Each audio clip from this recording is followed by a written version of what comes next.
On va en Afrique.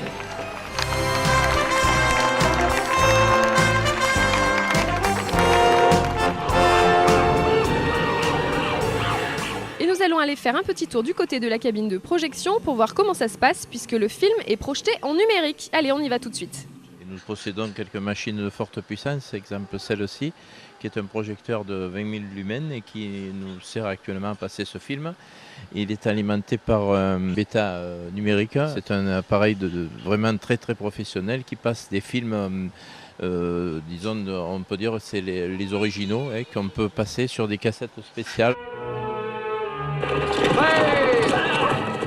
Nous avons le traitement de ce qu'on appelle un traitement d'image, un appareil qui traite l'image pour lui donner ses dimensions, sa couleur et puis la puissance que l'on veut donner au son et autres. On corrige tout par là. Donc un DVD a une fonction pour fonctionner normalement, mais on peut toujours le corriger, apporter des améliorations. C'est ce qu'on essaie de faire pour avoir quelque chose de propre sur l'écran.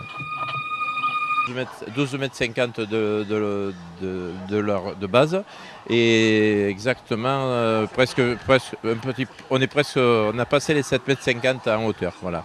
Donc on fonctionne avec un vent de 35 km/h. On espère qu'il va en rester là et que, disons qu'on pourra voir la fin du film sans avoir trop de problèmes.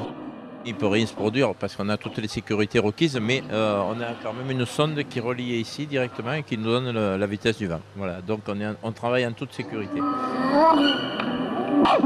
Le son, on travaille en stéréophonie uniquement et on croise à la stéréo, c'est-à-dire pour avoir un effet tournant, c'est-à-dire que le plus et le moins sont là, et là on fait le contraire, de façon à avoir un son assez circulaire. C'est une vieille technique qui fonctionne toujours. Après Greystock, la légende de Tarzan avec Christophe Lambert et Yann Holm, My Life So Far est le deuxième film de la programmation choisi par Hugh Hudson.